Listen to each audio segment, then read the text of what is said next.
y'all to another episode of my little Bond adventure.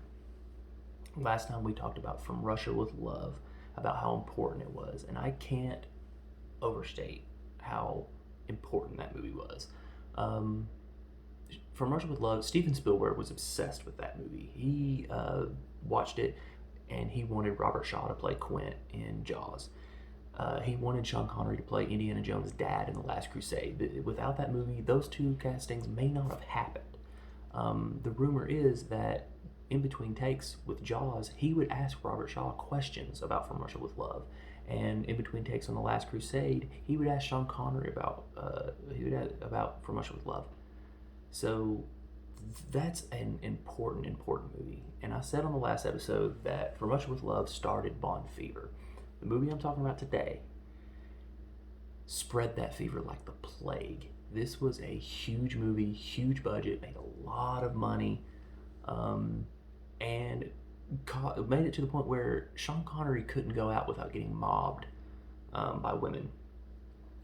We are talking about 1964's Goldmember, coming in at a nice, easily paced hour and 50 minutes. This is very, very good, very well-paced movie. It's actiony, it's fun, it's a Bond film. Our director, Terrence Young, did not direct this one. He directed the first two. Guy Hamilton directed this one. I do believe he comes back. But our Bond, once again, is Sean Connery, number 3 for him. He was 34 when he made it. We have several Bond girls, including, and this is not a vulgar statement, this is her actual name, Pussy Galore, played by Honor Blackman. We have Jill Masterson, played by Shirley Eaton.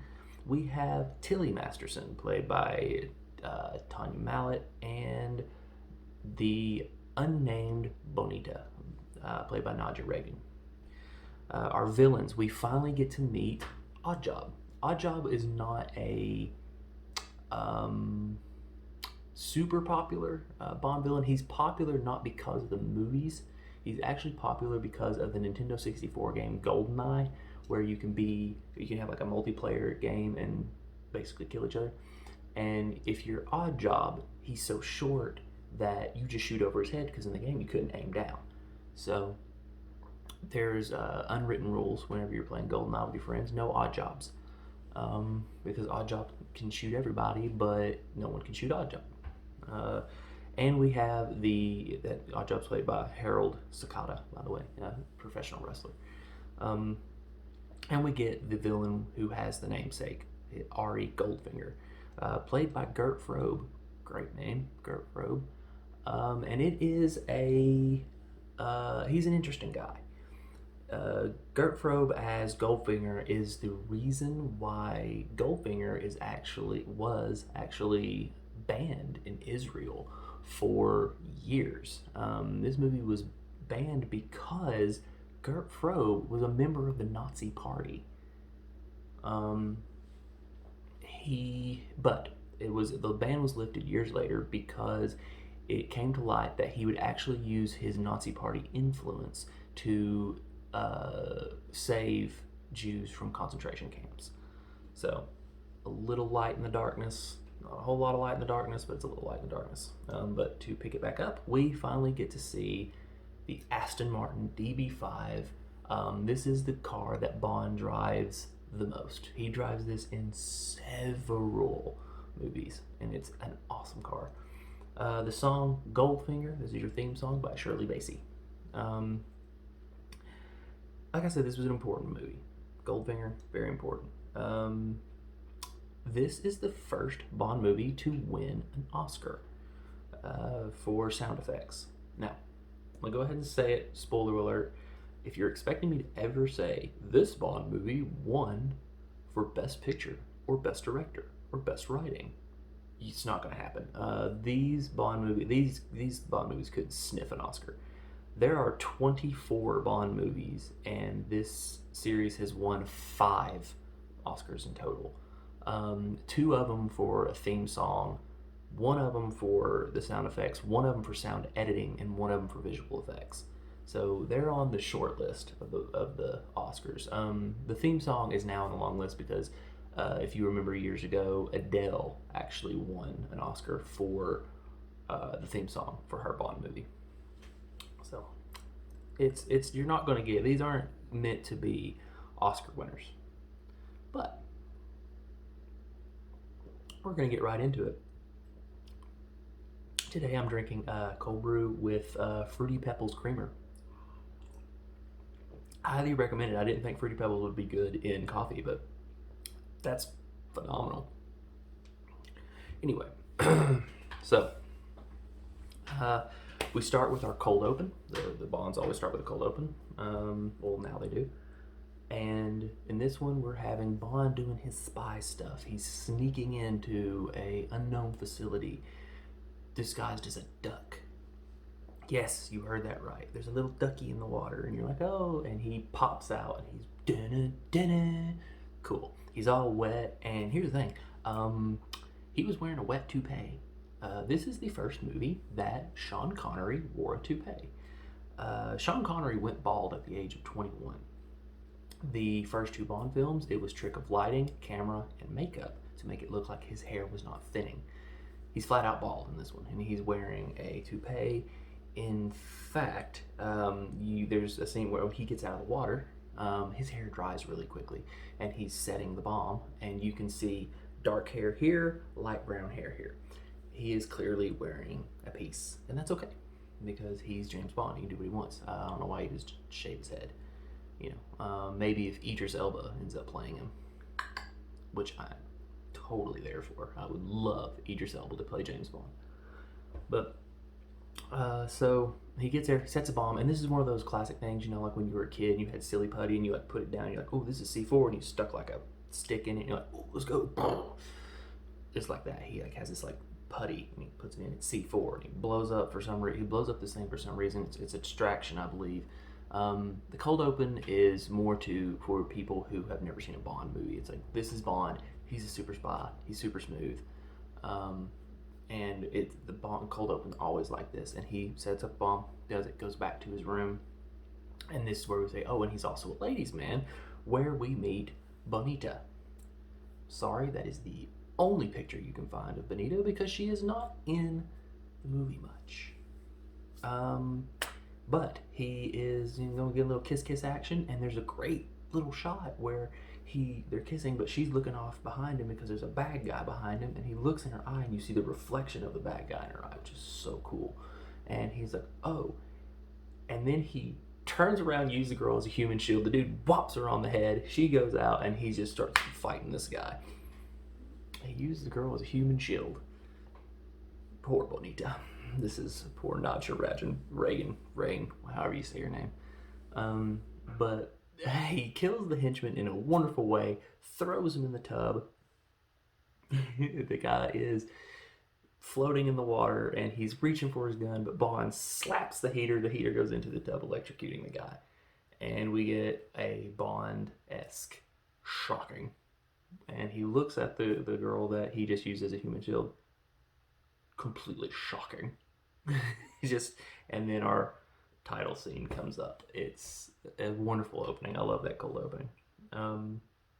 So the title scene is a woman painted gold with the projection of scenes of the movie being projected onto it, where we see Goldfinger, we see Bond, we see everybody. This is one of those movies where Bond's sacrificial lamb, i.e.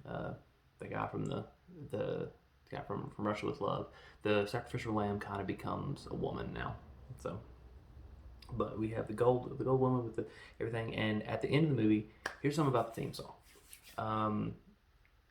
Shirley Bassey kind of recorded this while watching the opening credits. She recorded a 2 to 3 minute song, thinking, oh, they're opening credits, they're not going to be that long. And she recorded the 2 to 3 minute song, and at the end, that she's supposed to hold the last note until the credits end. The thing is, she started it too early, and she held this note for so long she almost passed out. So that's cool. And Tom Jones actually did almost the exact same thing in the next movie, Thunderball. Hell, holding that note too long, almost passed out. But there's your open, your cold open, wonderful. Your title sequence, wonderful, very cool. We're already on a roll. I like it. I like this a lot. And then we 10 minutes. The movie really starts. 10 minutes have passed, and we meet Goldfinger.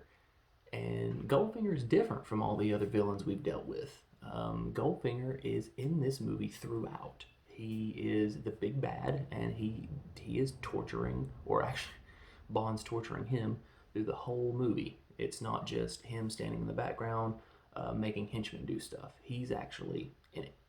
So we see Goldfinger, and this Goldfinger was actually supposed to be played by Orson Welles, but Orson Welles was too much money. So Orson Welles would actually go on to play a Bond villain in Casino Royale from 1967, the spoof. So, but they had a bigger budget.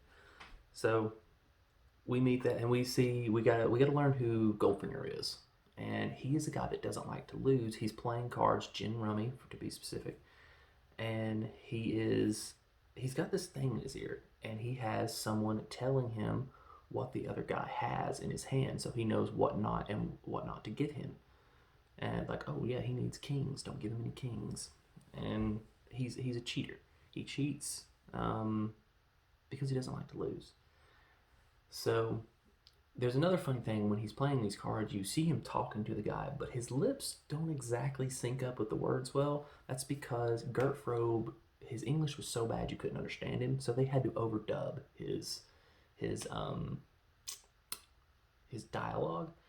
They did the same thing with Arnold Schwarzenegger in the first Conan. The first Conan movie, I think in the Blu-ray, the more recent releases, it's actually Arnold Schwarzenegger's voice. But if you get like an old VHS or even the first print of the DVDs, you're expecting to be like, oh, now I'm going to invade you. I'm going to take out your whole people. But instead, it's like, hi, I'm Conan and I have a sword. Like, it's perfect English. It's really off-putting. I prefer the Arnold Schwarzenegger's Austrian accent that I can't understand. Get to the chopper. So I prefer that. Instead it's like, get to the helicopter. I will pay with my credit card. So cool little thing. They had to overdub Mr. Gert, but that's okay. So we are learning everything we can about Goldfinger, and Bond is going to start his thing that he does in this movie, where he is making Goldfinger lose, and he's just like, oh, I'm gonna go up to his apartment building, and you see Bond, and he is wearing the shortest shorts in the history of shorts. Like, I swear, if there's a scene where he should have talked to Goldfinger, how's it going, Goldfinger? And he just crosses his leg and uncrosses his legs, Basic Instinct style, his testicles would have fallen out, man. That's how short they were. They were just like tight. Like, I don't know where his twig and berries was going, but good lord. And he's also wearing a romper. I put a picture up of it. Hopefully you saw the romper. It's like, I didn't even know that men could wear rompers. And Sean Connery's wearing a romper. Nice butt, dude. But anyway, so he's in there. And he goes up to Goldfinger's hotel and meets the wonderful Jill Masterson. Jill Masterson, gorgeous girl, and she has the most famous death in James Bond history. Jill Masterson, they're talking. She's helping him cheat at the card. She's the one looking at the bad guy's card saying, or the other guy's card saying, hey, he's got this. Don't give him this. And James Bond decides to mess with him. He's like, hey, how would the police know? How would the police like to know that you're cheating here? Let him win. Give him all his money back. And he does. Makes Goldfinger very unhappy at that time. Bond does what Bond does. We get a little kiss-kiss action. Somehow he meets this girl, and in 45 seconds, it has her in bed. No one said these movies are realistic. So, but I digress. So, we get a little action, it fades away, comes back, Bond gets up, and we see a man give him a little judo chop, like that, judo chop. And 16 minutes in, Bond's out. He wakes up, and it's weird. When he lands, he's like, yeah, that happened. And he gets up and finds Miss Jill Masterson, our Bond girl Shirley Eaton, dead. Oh, painted gold. And this is where it's entered. This is what I mean by the most famous death. So, the Mythbusters did a Bond episode, and the main myth they wanted to bust was this myth, because there was a myth. It was a urban legend, if you will, that Jill Masterson, or Shirley Eaton, actually died in this movie because she was painted gold, and she died of skin suffocation, which is what Bond actually he says in the movie.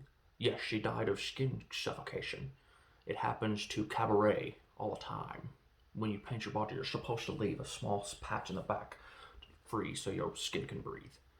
And so the Mythbusters tested this. They were like, let's paint Jamie. I think it was Jamie that got painted. Jamie Heineman got painted up, the walrus. They painted him, and his body temperature went up, and his blood pressure went up, but not to a dangerous level. And so they said, okay, well, let's leave a patch at the base of your spine free to see what happens. And it had little to no effect. So myth busted. But and also Shirley Eaton did not die. She was very much alive. Was very much alive. I believe she's dead now, but I don't know. I'd have to look that up. I didn't really do my research. But in the movie, Jill Masterson's dead. And it's very strange because when he's at British Intelligence is saying, you're taking this too personal, Bond. And it's like, you knew the chick for less than 24 hours. There's no reason to take it personally. But whatever. We do get to meet Moneypenny. Moneypenny, you know my love for Moneypenny, and this is awesome Moneypenny. She's flirting with Bond, takes off his hat, throws it, lands on the hat rack. Even James Bond is like, whoa, wicked cool. And she calls him out on his crap, because previously the M is like, you're going to meet me at this place, and we're going to have dinner tonight to discuss what your next move is. And he leaves the office, and Moneypenny's like, oh, you got a hot date tonight? He's like, yeah, with M. And she's like, yeah, right. And she's calling him on his bullcrap. And then M's like, no, he really does have we're really going to dinner tonight. She's like, oh, so there's hope for me yet. And he's like, when are you ever going to believe me, Miss Moneypenny? It's an awesome little thing. Moneypenny gets her scene. It's over. You can combine all the Moneypenny scenes. It would be wonderful. Just all of them. I love it. I love Moneypenny.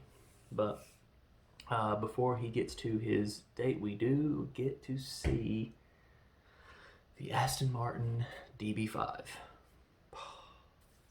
Beautiful car. Oh my god. And this one is stacked, man. This one, I had to write them down because there's so much crap here. It's bulletproof. It's got different license plates so he can go to different countries. It's got tracking, dash radar, guns, oil slicks, smoke screens, ejector seats. It's got little blades that come out of the tires. This thing is insane. And I want one bad. I do have a... I think it's in storage, but it's a little Matchbox DB5. So I have it somewhere. I do have, because I have some James Bond paraphernalia laying around here somewhere. I do believe it's in storage. But yeah, so we see this car is amazing. I love it. But before we get to even use it, we have to have Bond outsmart Goldfinger one more time. And they go and play golf together. And he notices that Goldfinger's cheating again. And he decides to switch his golf ball out. That way, when Goldfinger eventually wins because he's been cheating, he pulls the golf ball out and says, hey, this is not your golf ball. You've been using a different golf ball this entire time. You've been cheating, so you didn't win. It's a draw. And, of course, Goldfinger gets mad, and then we find out that Goldfinger knows that it's Bond the whole time that's been messing with him. So, and then we get to see Oddjob's face, and he gets to see the hat throw. Takes out the poor statue Poor statue. And if you don't know, the Odd Job is also the inspiration for Austin Powers' Random Task. Odd Job, Random Task. Same thing, except Random Task threw his shoe.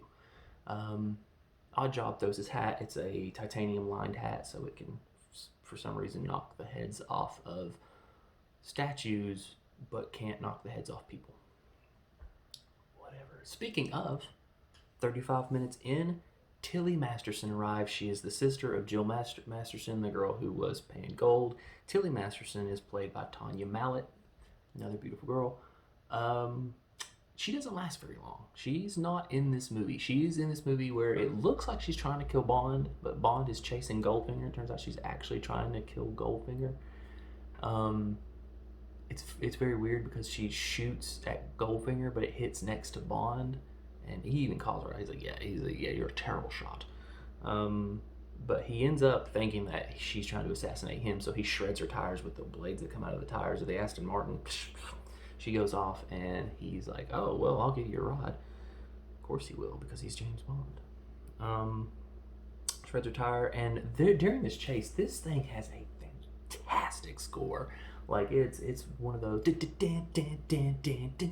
know, it's very, like, suspenseful. And that's because it was composed by John Barry, the same guy who did the other two. Now, for this one's known as one of the best scores of Bond, and there is a story to this where the very first person to ever hear the score of James Bond was Michael Caine. Michael Caine, of course, in a ton of great movies. He also played Austin Powers' dad. So, but he was living with John Barry at the time, and John Barry had the inspiration, and he stayed up all night writing and composing this score. And Michael Caine woke up in the morning and decided that he's going to get some coffee. And John Barry is in the kitchen. He's like, hey, you want to hear the score for the new James Bond movie? You're asking Michael Caine if he wants to listen to the score of a James Bond film. Michael Caine would love that. He would love that very much. I think that's how I pictured it going. Because it's Michael Caine. That soft voice. I love Michael Caine. Anyway, I just love English actors. It's just weird. Michael Caine could have played Bond if he wasn't advanced in age, I guess. But very cool. Michael Caine. Sweet. So yeah, he's the first one to ever hear that score, and that score is beautiful. I love it. But after we get another part of the score when Bond and Tilly are being chased by a bunch of bad guys. We get to see the smoke screen, and it runs them into a tree. We get to see the oil slick, and it drives them off a cliff, which is hilarious because here's the cliff, here's the car's going off, and it blows up here. It's like, and then it falls off. And it's like, so it blows up before it even falls off the cliff. Hilarious. Car boom. But then they finally get caught. We throw up the bulletproof screen, and they're shooting them. Run, Tilly. Tilly runs, but Odd Job steps out, throws a hat, hits her in the neck, breaks her neck, and Tilly is dead. She is a part of this movie for a grand total of 12 minutes. She did last longer than her sister. Her sister was in it for a grand total of 7 minutes. So this is the start of the trend. The sacrificial lamb is what they were called. They're the Bond girls that sole purpose was to die and give Bond an emotional response. So this is the start of Sacrificial Lamb. It's not in every Bond film, but it's in a lot of Bond films. So he kills her, but then we get the most psychotic fever dream of a action sequence where Bond is driving him. They're driving him into the factory where Goldfinger is, and you see this little old lady cooking something, and she steps out and she's like, "Oh, hi, young man," and she raises the barrier, and they get in there, and Bond is like, "Oh, forget this," and he drives off and he hits the ejector seat for the passenger. The passenger, clearly a dummy, flies about 3 feet in the air and just goes and lands. Wouldn't have killed a normal human being, but whatever. It was basically like being popcorned. If you don't know what that is, where you put the airbag under the seat and, it was like that, except he didn't even fly that far. So it was kind of a failed experiment. But we see him use the guns, and then the old lady comes out, oh, hello, young people, and she's got this massive machine gun, like looking like Rambo. That's what the hell is going on? And your people are shooting, people are dying, people are running into buildings, there's explosions. This is the most wow 7 minutes. I'm just like, this is insanity.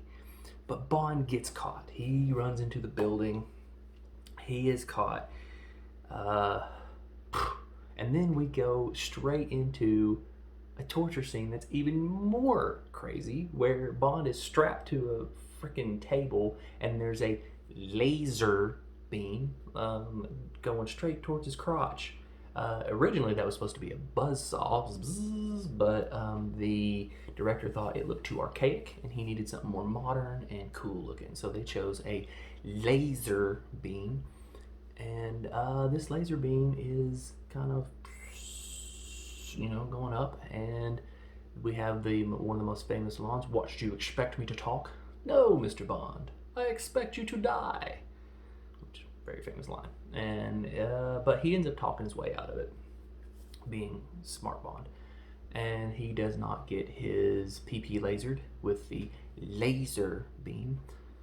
So yeah, but it's a very cool torture technique. Almost gets him. It's very cool. I like that scene. I like the laser torture scene. Very awesome. But he finally gets out, and he thinks, oh, they're gonna let me out. No, gets shot with a tranquilizer gun, and he wakes up at 54 minutes into the film. We meet another beautiful woman. We meet, hello, my name is Pussy Galore. Pussy Galore. And Bond's response is, I must be dreaming. Classic Bond there. And we see who we get to meet Pussy Galore. We find out she is a pilot. She's strong. She has her own team. She does work for Goldfinger, but independently. She's wicked cool, super awesome. I love Pussy Galore. I like her. We're gonna call her Miss Galore from now on. But we do get a great scene where Bond, he has a 5 o'clock shadow. He's like, I need to go freshen up. Do you know where my stuff is?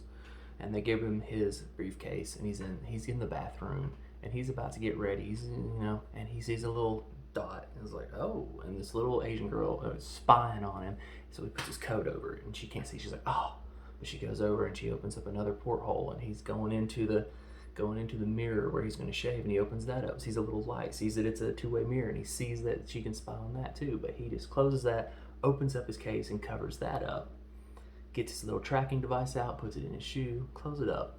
We're cool for now. And then we get the funny part where he's shaving, puts the shaving cream on, he's ready to go, and then he finds that little dot and just sprays it, and the agent goes, oh, she knew. Shit. Fantastic. I love it. One of the coolest.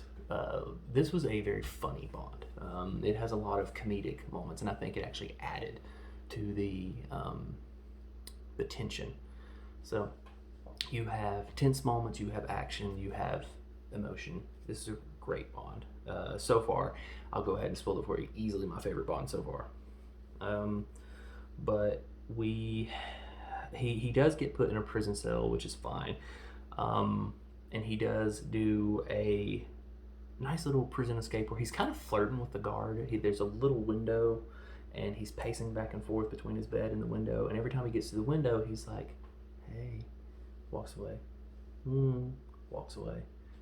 And then he kind of sinks down below the window, and the guy's like, all right, what's going on here? And he looks in there, and everything. Bond's not there. He opens up the door. He's like, where's Bond? Bond's up in the ceiling, hanging down. He's going to come down. Oh, give him an elbow drop. Big old Randy Savage atomic elbow. It was awesome. Bond is the man. Let's just say that. Let's just get that over with. We have a prison escape. Very cool. But he finds his way into the war room, where we are getting our bad guy monologue, learning the scope of what Goldfinger wants to do. And this is where it gets interesting. There is no Spectre. There is no lead bad guy. There are no henchmen. There is no world domination plot. This is simple robbery. They're going to go to Fort Knox and rob Fort Knox. So this is a very simplistic Bond villain. We're finding out that Bond doesn't have to face off with Blofeld. It's just Goldfinger. Very neat. Except one of the bad guys with that's going to help Goldfinger rob Fort Knox is like, I don't want to do this. I'm out. So Goldfinger's like, all right, cool. Well, I'll see you at your car. And Goldfinger gasses everybody. He gasses everybody except for that one dude and kills him. So you're like, wait, how's he going to rob Fort Knox then? The heck's going on? So he kills all those guys, and then on the way out, Bond runs into Goldfinger and this henchman that's decided to leave, but he slips a tracking device into the henchman's pocket. But it doesn't matter because it's just, yeah.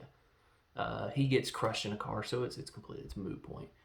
But so that henchman's dead now, and we have Bond and Goldfinger talking, and we learn the whole thing, the real plot. And the real plot is not to steal the gold, it's to radiate it. He's going to set off an atomic bomb, which is going to radiate all the world's gold for 58 years, making Goldfinger's gold worth more, making him the richest man, making him the most powerful man, while also offsetting the Western economy, the American economy.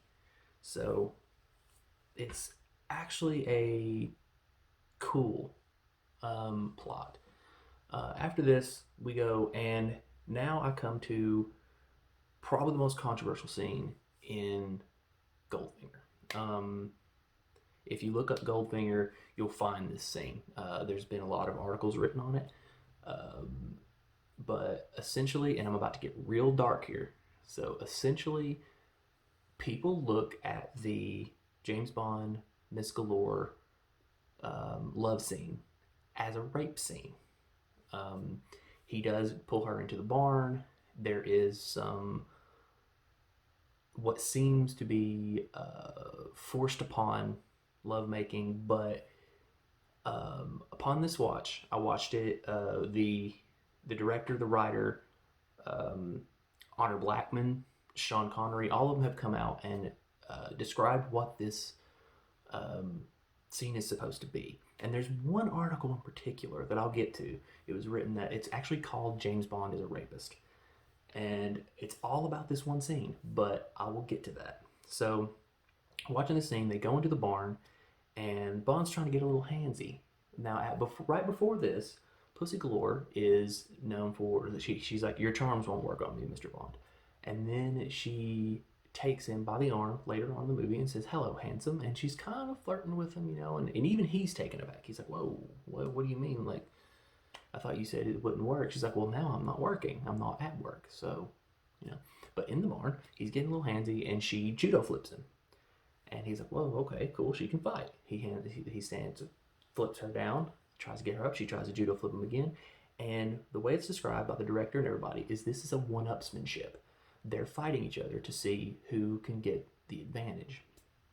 Now, this ends up with Galore on the ground, Bond kind of on top of her, and this is where the article goes crazy, because the article that I read, the one that kind of started this whole thing, says in the movie, Bond pins her arms down and quickly and with a lot of force kisses her. And she says the words, this is a graphic rape scene, like Irreversible. Like, she likened this scene to Irreversible. If you haven't seen Irreversible, don't. I mean, it's a good movie, but holy wow. To liken this scene to that is just... Anyway. Now, back to the actual movie. He never touches her arms. He does not pin her down. He never does. He's sitting on her side. She can clearly move. He puts his hands on either side of her head. Her arms are on his shoulders, and he's slowly moving down. And he kisses her. She does kind of back away like that, but she eventually kisses him, wraps her arm around him, and goes with it. Now, Having said all of that, I can see where this could be seen as Bond forcing himself on Galore. I can see it. Do I think that's what's going on? No. I think it's one-upsmanship and a little bit of roughhousing. However, this movie could probably benefit from some editing and make it to where they're just kissing, because they could cut out the whole thing where he's putting his arms down and moving slowly down while she's protesting, and just skip straight to the part where her arms are around his neck and they're kissing. They could do that. Makes it a lot better. So now I'm going to go on to happier things, because I had to talk about that. You can't talk about this movie without that controversy. Sorry, you can't. So we're going to skip to the final plot, I guess. Miss Galore is flying in her plane with her henchmen, and they're all flying their planes, gassing everybody at Fort Knox. All these army men are just falling down, U.S. Army falling, feigning. They are murderizing all these guys. And that leaves everything free for Goldfinger to break into Fort Knox, set up the bomb. He's in there, sets the bomb, handcuffs Bond to the bomb. Boom, the bomb's going. Doo, doo. And that causes alarms to go off. And everyone, all the army guys, all the CIA, everybody wakes up. It was a plot the whole time. Set up by Galore, who, after her meeting with Bond in the barn, has decided to help Bond. And she switches the gas in the thing, and everyone wakes up, and this creates a freaking war, man. Everyone just firefight everywhere. Bond, Oddjob, and a henchman are locked in the safe, and we don't know what's good. That bomb's gonna go off. Bond's gone, man. We don't know what's gonna happen. But the henchman's like, no, I ain't gonna die. I'm gonna go stop this Bond. No, you're not. Oddjob, bah, throws him over the balcony. He's dead, but he lands right in front of Bond. He just so happens to be the henchman that has the handcuff key. He gets the handcuff key, and we get the Oddjob versus Bond round 1 fight. It's gonna be great. And they're fighting, but the thing is, Oddjob's a awesome fighter, and he's a badass, and Bond is hitting him, kicking him, hitting him with things. Nothing. Oddjob's just laughing it off. Ha!